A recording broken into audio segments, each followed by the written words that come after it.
Hello. Hello. हाँ मैं। दोस्तों, सोनम और राजा केस में अब तक जो सामने आया था वो जितना चौंकाने वाला था उससे कहीं ज्यादा खतरनाक है। वो सच्चाई जो अब एक लीक कॉल रिकॉर्डिंग के जरिए बाहर आई है। ये वही कॉल रिकॉर्डिंग है जिसमें सोनम अपने बॉयफ्रेंड राज कुशवाहा से बात कर रही है।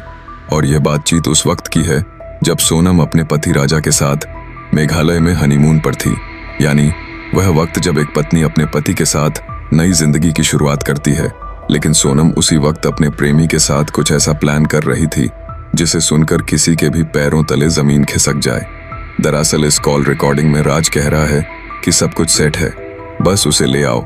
और सोनम कह रही है कि चिंता मत करो, टाइम पर सब होगा। पुलिस सूत्रों के मुताबिक यह कॉल मेघालय जाने से 2 दिन पहले का है। और इसी बातचीत में साफ होता है कि राजा को मेघालय क्यों ले जाया जा रहा था, कैसे ले जाया जा रहा था और वहां उसके साथ क्या करने का इरादा था। रिकॉर्डिंग में सोनम हंसते हुए कहती है कि वह कुछ नहीं समझेगा, हम जैसे कहेंगे वैसे करेगा और फिर तुम आ जाना, तुम्हारे लिए सब आसान हो जाएगा।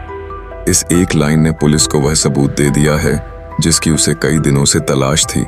क्योंकि अब यह साफ हो गया है कि यह मर्डर अचानक नहीं हुआ था, यह पूरी तरह से प्लान किया गया था। और इस प्लान के पीछे सोनम और उसका प्रेमी राज दोनों थे। इस लीक कॉल के वायरल होते ही सोशल मीडिया पर बवाल मच गया है। लोग कह रहे हैं कि जो शक था वह अब यकीन में बदल चुका है। कॉल रिकॉर्डिंग में राज बार बार सोनम को कह रहा है कि उसे ज्यादा इमोशनल मत होने देना, वरना मामला बिगड़ सकता है। और सोनम कहती है कि अरे नहीं, वो भोला है, उसे कुछ समझ नहीं आएगा। यह सुनकर अब हर कोई पूछ रहा है कि क्या एक पत्नी इतनी बड़ी साजिश कर सकती है? क्या एक इंसान इतना क्रूर हो सकता है कि वह अपने ही जीवन साथी को खत्म करने की तैयारी कर ले, सिर्फ इसलिए ताकि वह किसी और के साथ रह सके? अब पुलिस इस रिकॉर्डिंग को चार्जशीट में जोड़ने की तैयारी कर रही है और इसे सबसे अहम सबूत माना जा रहा है, क्योंकि यह सिर्फ शक या अनुमान नहीं है, यह खुद सोनम की आवाज है और उसका इरादा साफ साफ इस बातचीत में झलक रहा है। बातचीत में एक जगह राज सोनम से कहता है कि मेघालय में सब अपने तरीके से संभाल लेंगे और जो भी करना होगा वह संभाल लेंगे, वहां कोई शक नहीं करेगा। और सोनम जवाब देती है कि मैं भी यही चाहती हूँ, एक बार यह सब हो जाए फिर हम चैन से रहेंगे। दोस्तों सोचिए, यह सब एक लड़की कह रही है जो अपनी शादी के कुछ ही दिनों बाद हनीमून पर निकली थी।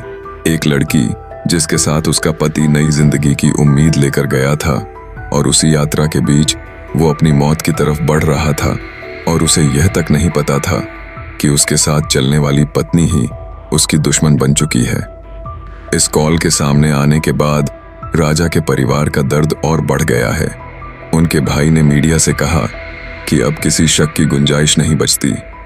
अगर इस बातचीत के बाद भी कोई सोनम को मासूम कहता है तो वह इंसाफ का मजाक बना रहा है। वहीं सोनम के वकील का कहना है कि यह कॉल रिकॉर्डिंग अभी जांच का हिस्सा है और इसे कोर्ट में कैसे पेश किया जाएगा यह जांच के बाद तय होगा।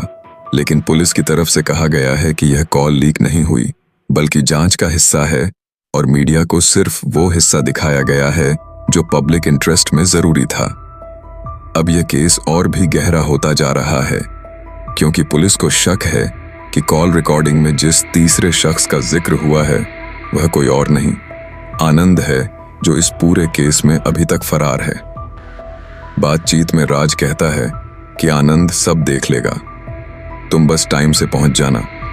इसका मतलब है कि प्लान में सिर्फ 2 नहीं 3 लोग शामिल थे। फिलहाल इन दोनों की कॉल रिकॉर्डिंग को लेकर पूरे देश में एक अलग ही बहस छिड़ गई है। सोशल मीडिया पर हर तरफ एक ही बात हो रही थी कि अब किसी को कोई शक नहीं बचा कि राजा रघुवंशी की मौत कोई एक्सीडेंट नहीं थी बल्कि एक प्लान किया गया मर्डर था। और इस साजिश की स्क्रिप्ट खुद उसकी पत्नी सोनम ने लिखी थी। कॉल रिकॉर्डिंग में न सिर्फ उनके इरादे साफ हुए बल्कि यह भी सामने आया कि इस केस में सिर्फ सोनम और राज और आनंद ही नहीं बल्कि शायद चौथे शख्स की भी एंट्री थी। क्योंकि रिकॉर्डिंग में सोनम कहती है कि मैं सब संभाल लूंगी, बस टाइम से पहुंच जाना। और राज कह रहा है कि आनंद वहां पहले से तैयार है, हम दोनों वहां पहुंचते ही सब सेट कर देंगे। पुलिस को इस कॉल का पूरा बैकअप मिला है। और टेक्निकल टीम ने पुष्टि की है कि यह ऑडियो ना तो एडिट किया गया है और ना ही किसी तरह से बदला गया है। यह पूरी तरह ओरिजिनल है। इस ऑडियो में जो तीसरा नाम आया, आनंद, वो अब इस केस का सबसे बड़ा कड़ी बन गया है। पुलिस ने उस पर अब वांटेड का पोस्टर जारी कर दिया है और शिलांग से लेकर इंदौर तक उसके ठिकानों पर लगातार दबिश दी जा रही है, लेकिन अब तक वह हाथ नहीं लगा है। पुलिस को शक है कि आनंद को पहले से इस बात का अंदेशा था कि उसकी कॉल भी ट्रैक हो सकती है, इसलिए वह अपना फोन बंद कर चुका था और अब उसने सिम भी बदल ली है। वहीं दूसरी तरफ राज कुशवाहा से जब इस कॉल को सुनाकर पूछताछ की गई तो उसने अब जो जवाब दिया वह और भी हैरान कर देने वाला है। उसने कहा कि हाँ, वो और सोनम इस कॉल में थे और हाँ, उन्होंने प्लान बनाया था, लेकिन उनका मकसद राजा को मारना नहीं था बल्कि उसे डराकर अलग करना था। लेकिन जब पुलिस ने पूछा कि डराने के लिए खाई में क्यों फेंका तो उसने चुप्पी साध ली और उसके बाद उसने कहना शुरू किया कि सब कुछ एक एक्सीडेंट था। एक राज का यह बयान पुलिस को गुमराह करने वाला लगा, लेकिन जब उसके मोबाइल से पुराने चैट्स निकाले गए तो उसमें साफ लिखा था कि अगर वह हट गया तो सब आसान हो जाएगा। वहीं सोनम की चैट में लिखा था,